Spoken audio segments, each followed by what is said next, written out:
Okay, I'm trying to think about highlights of the Nigeria project. It was extremely interesting. We happened to be in Nigeria for our long stay at a very crucial moment, namely the moment of the military coup that happened roughly halfway through our stay there.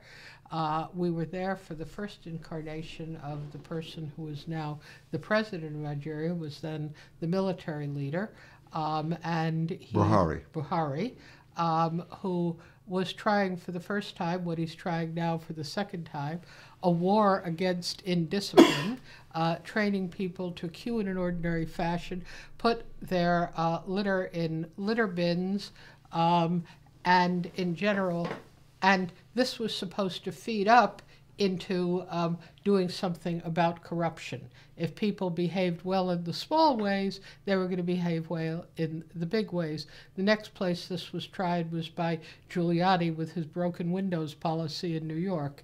It may have been somewhat more successful in New York, although with a lot of real harm to some of its victims, too, of people who found themselves in jail for tiny little offenses.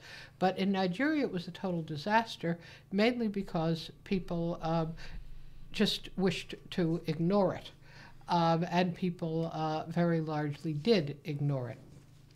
And it became a theme in the media. So one of the things we were studying in studying the media was the way people laughed at the war against indiscipline. In some ways, although I didn't ever draw the connection explicitly in print, what we found in the Nigerian media was yet another incarnation of what I'd call negative collective representations in my doctoral thesis, how people could forge bonds through laughing at and in general being somewhat critical of their own society, while at the same time feeling we are very Nigerian to notice this, a kind of Hertzfeldian cultural intimacy, which became a major theme in the media. I'll give you an example, a couple of examples. The war against indiscipline consisted in literally harassing civil servants who didn't get to work at 7:30 when they were supposed to get there. They were physically harassed. There would be advertisements on television about people jumping queues, peeing in the street, and a voiceover in English. Now, bad behavior, oh. It's bad behavior. And the idea was that if people would queue, if they'd take their turn, if they'd exhibit good manners, then everything that was wrong in the polity would somehow be corrected. A lot of people bought it, and some saw what was going on as the action of martinets. And the Lagos paper Punch... And some just saw it as a joke. Lagos paper Punch, which in many ways supported the regime, was skeptical. And it published a cartoon. It showed a wall. And there were signs on the wall. And near the wall, facing the wall, was a market woman and a soldier. And on the wall, there was a sign saying, "Post no bills here." Countermanding the sign with another sign saying, "No urinating or defecating here." The market woman was defecating and the soldier was urinating. And the caption, "War against indiscipline." On the plane back. This is my story. On the plane on the way home, I was waiting in line to get into the washroom, and the line was very long, and somebody tried to burst in front of me.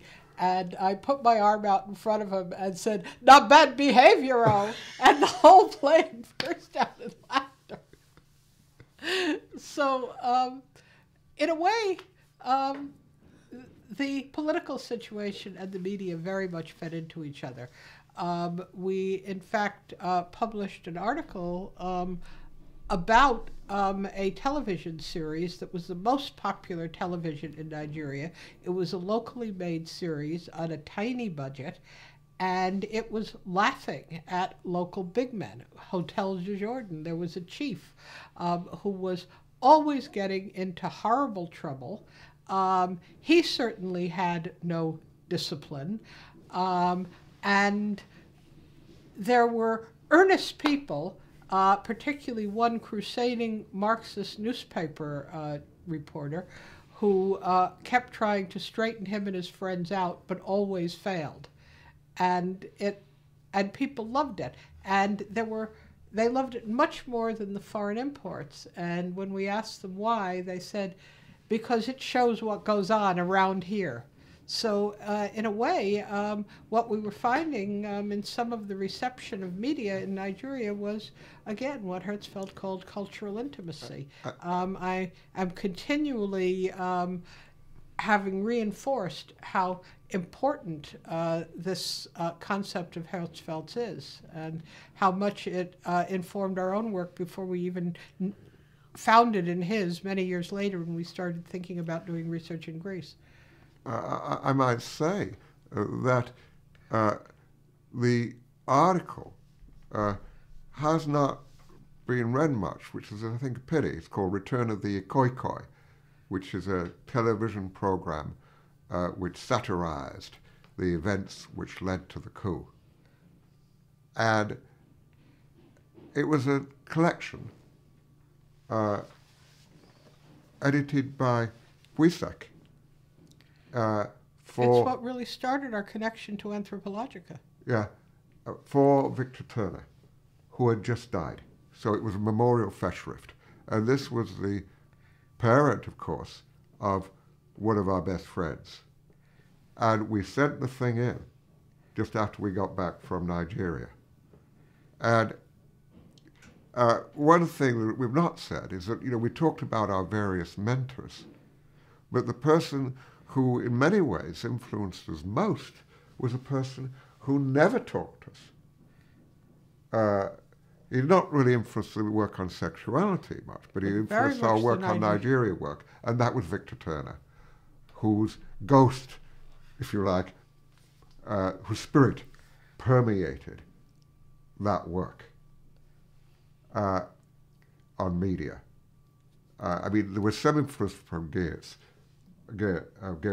but while we acknowledge Geertz, we have always thought that for the kind of things we're interested in, Turner was a much bigger influence, and his description much thicker than Geertz's. His ethnography incomparable. And is that fair? Yes, yes. But a lot of what we were looking at was the way in which media, everything from pop music, we interviewed a pop star, to soap operas, to comedy shows, to news presentations, to newspapers, how they reflected the social reality and helped mold it, very obviously. And that's what we were looking at in that project.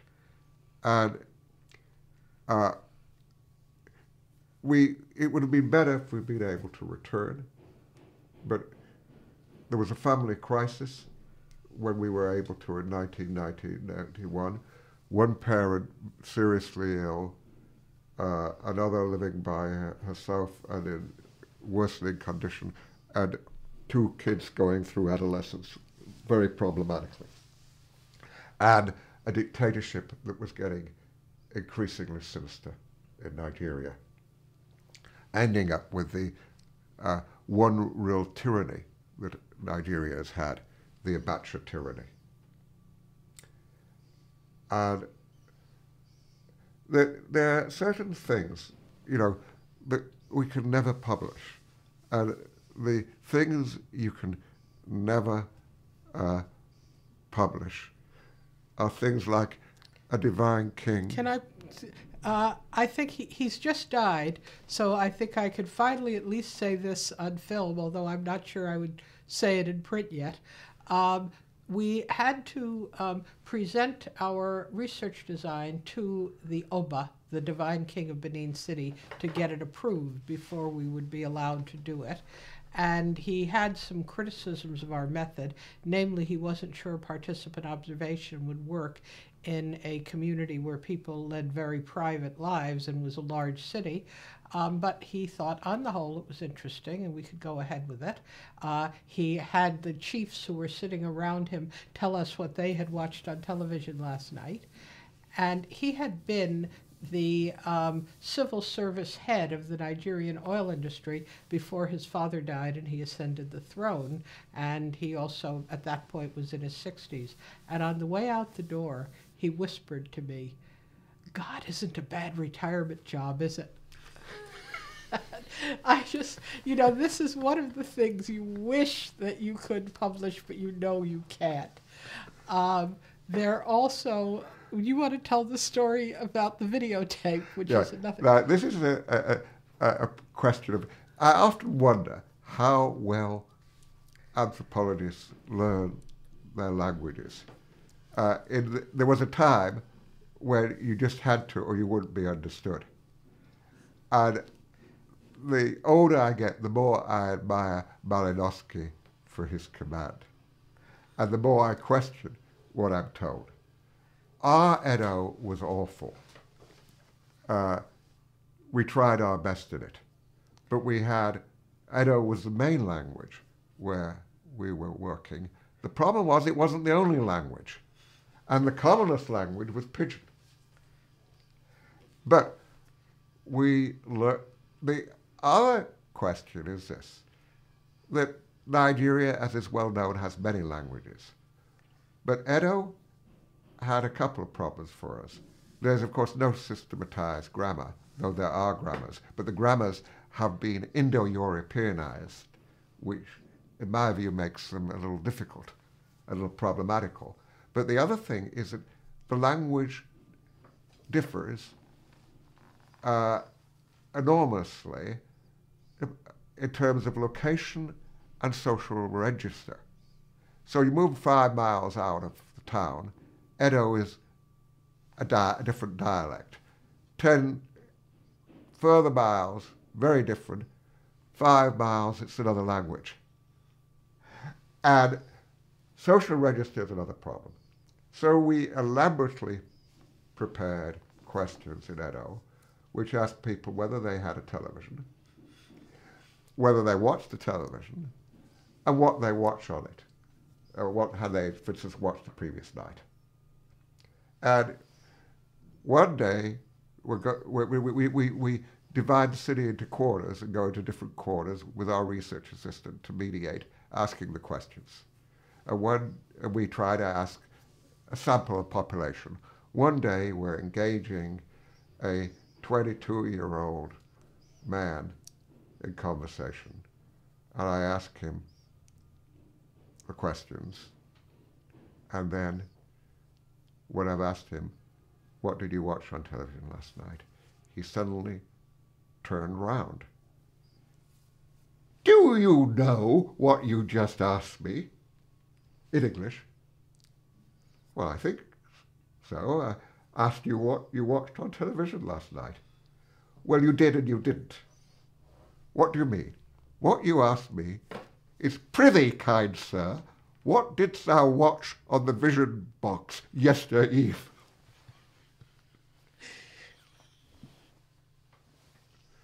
In other words, I said, in other words, you use court Edo. Nobody normally speaks like that. You're not in the Ober's court, you're in the street.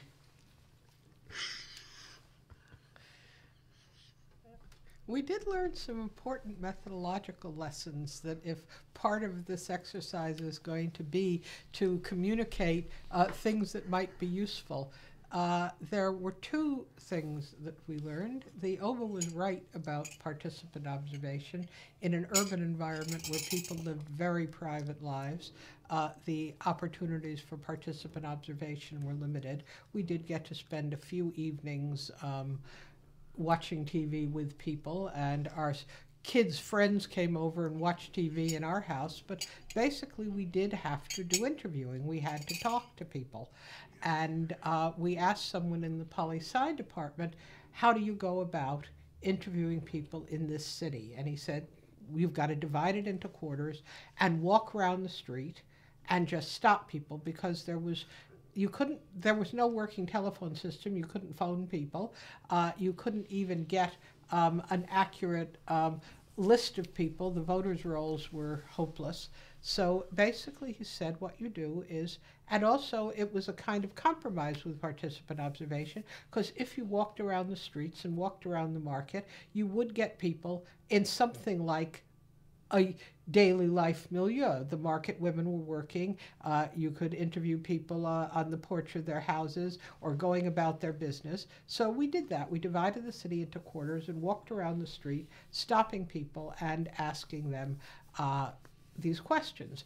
We weren't going to use a questionnaire. That was a big thing in the methodology that we had submitted to Shirk.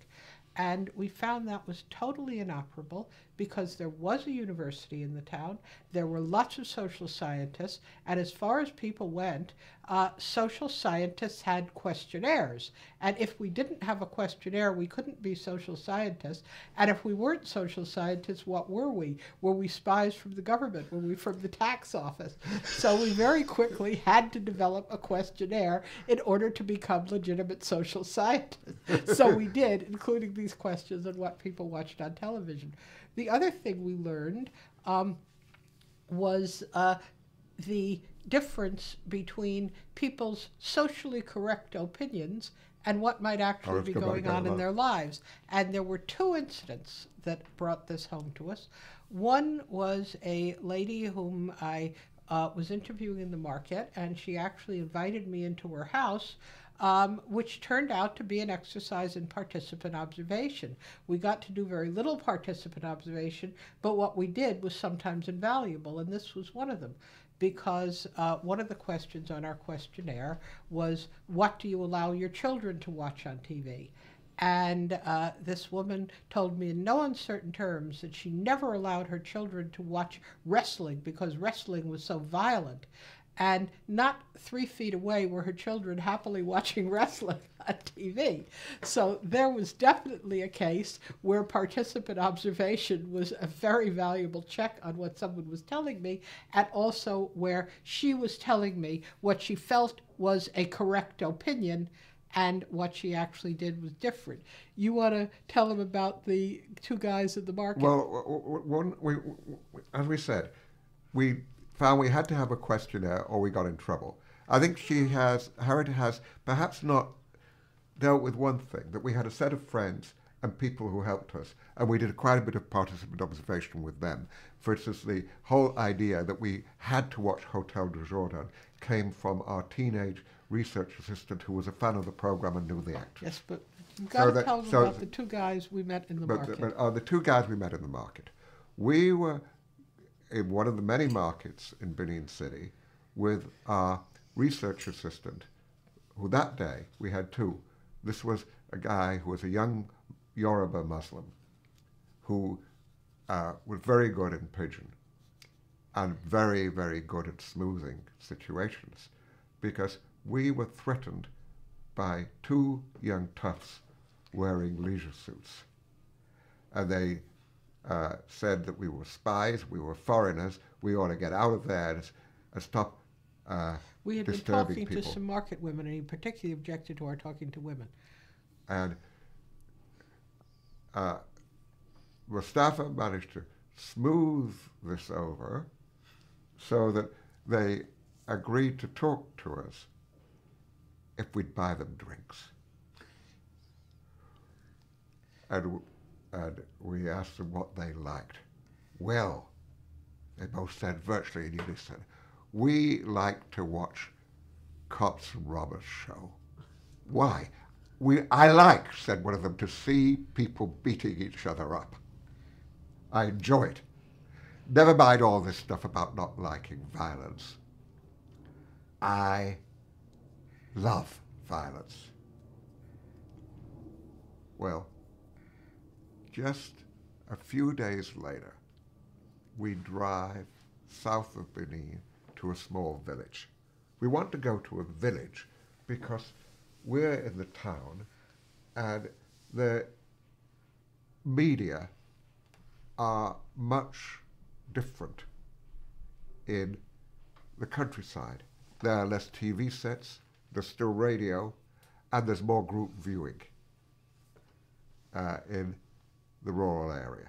So we go to a small town 10 miles south of our major site, Benin City, and we're entertained by three male senior members of the community, and they explained to us that there's still group viewing in the town because there's a village set that people watch, and that a few rich people have their own sets, and people still listen to the radio. The BBC news at 6 a.m. is how we start our day. And we like the BBC news, said one of them, because they tell the truth, unlike the Nigerian stations. And there's a discussion on television. What we like about television is it tells us about the world. It informs us about the world. A whole new world opens up to us, which we wouldn't know about. The world you live in, the world the Oyibo live in. This we've heard many times before. Educational value of television. What we don't like is the violence. You will have a drink. I'll ask the boys to get one. And two young men appear with traditional dress carrying the drinks. What? You've got to realize is we all are disturbed by the violence on television. Is that not so? And he asks the young man who was nearest to us. Oh yes, we are all very disturbed by the violence. And then he whispers to me, don't you recognize me from the market?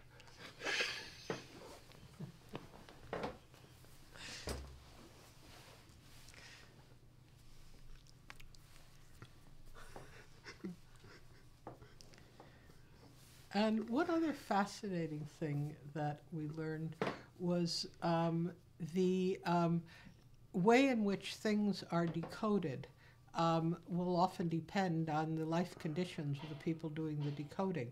The other night there was a special on Norman Lear on PBS that we were watching, and I was reminded when they showed clips from Good Times and the Jeffersons. Do you know these programs? These were films, these were TV series from the 1970s, and I think they ran into the early 80s, but they were mainly in the 1970s, about two black families in the U.S.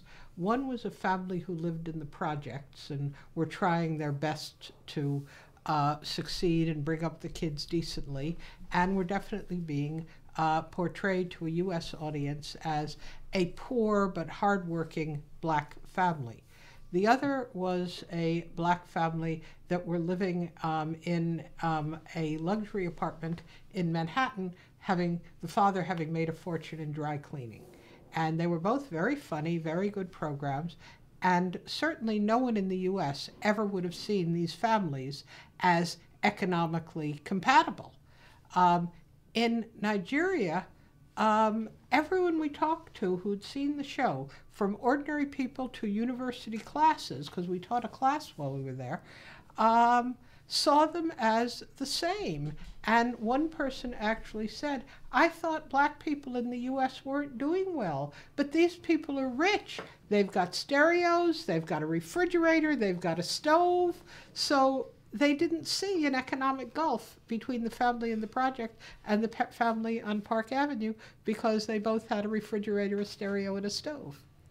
And that was an interesting little finding about about the need to triangulate, that you can't necessarily assume that the message from the same signal is going to be decoded in the same way. One of the problems we found with a lot of research that's gone on in the anthropology of media is they paid so little attention to what sociologists have done. And one of the things that sociologists do when they study media Is triangulate. is triangulate. That is, they study the people who produce the media, they study the product, and they study the people who consume the media. Too much of what we get is a simple textual analysis without the examination of divergence between the producers, the product, and the consumer. And analysis that does not involve all those things can risk being defective. But that's by the by. The other thing, I guess we ought to talk about the sexuality Yes. project.